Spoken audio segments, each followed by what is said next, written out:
Hello everyone! I wanted to post one more video for you all before Christmas, but something simpler than a solo review, so I came up with this alternative. Rather than waiting until January to talk about the Christmas movies I watched this month, I thought I would share at least some of them with you now. So here we go. I'm calling this What Else I Saw in December 2022 Part 1, the Express Christmas edition. Movie number 1 is 1999's A Song for the Season, also known as a holiday romance. Gerald McRaney plays a no-nonsense school administrator who comes to assess a struggling school in Bethlehem, Kentucky, bringing along his orphaned niece, played by Allison Pill. Both uncle and niece connect with the local music teacher, played by Naomi Judd, who is preparing for a Christmas concert. But the conflict of interest and the threat that he may cut the music department make a relationship verboten. My mom saw this movie on TV years ago and has always remembered it with fondness. I would have said that I saw it too, but I didn't recognize any of it, so maybe that's not correct. Sadly, it was Naomi Judd's unexpected passing that brought it to mind. My mom has always remembered this movie every time her name came up, but she couldn't remember the film's title, so I looked that up for her, and then, because it seemed to be kind of a rare film, I bought her a copy. It was really good, and I shouldn't be surprised by that, because my mom has good taste.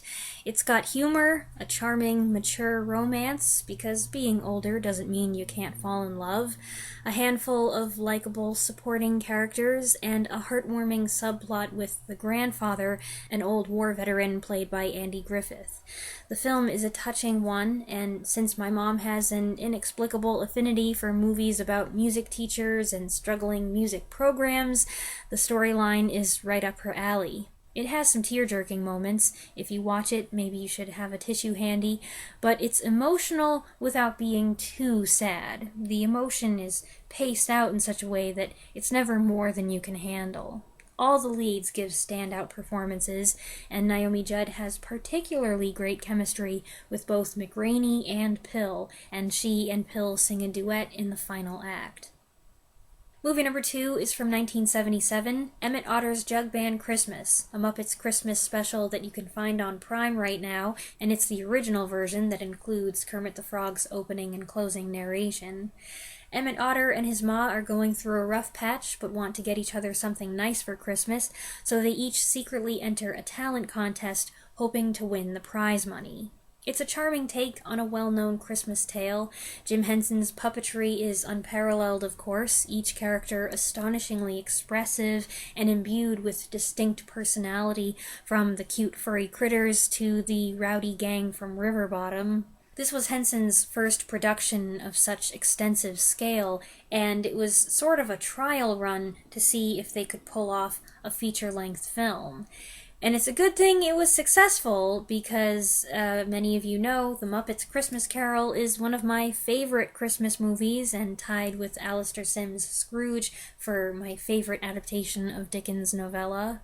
Paul Williams wrote the music and lyrics for Emmet Otter's Jug-Band Christmas, and I loved the variety. Folksy duets, soulful ballads, jaunty bluegrass, a little touch of rock and roll. The first song, about Grandma's bathing suit, was a hilarious way to kick things off, and I really enjoyed Ma Otter's voice. That's Marilyn Sokol speaking and singing, and her voice is perfect for the role, warm and good-natured, just like the character. Emmet and his mother have a sweet relationship, which makes this a really nice story with a still timely message about staying faithful even when times are tough and money is tight.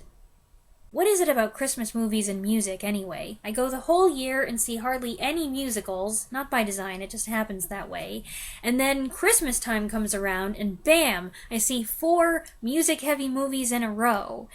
Movie number 3 is 1986's A Smoky Mountain Christmas. Dolly Parton plays a country superstar who's lost her mojo, so she takes off for a cabin in the Smokies to get away from it all, unaware there's a paparazzo on her tail. But instead of an empty cabin, she finds the place occupied by 7 children hiding out from the authorities. There's also a flirty sheriff and his vindictive ex, who happens to be a witch. There's quite a lot going on in this movie, which is kind of like a combination of Snow White and that one Appalachian episode of The Twilight Zone, Jezebel. My mom taped it off TV a couple times in the 90s because Bo Hopkins was in it, and it seemed like he had a lot of fun playing his role.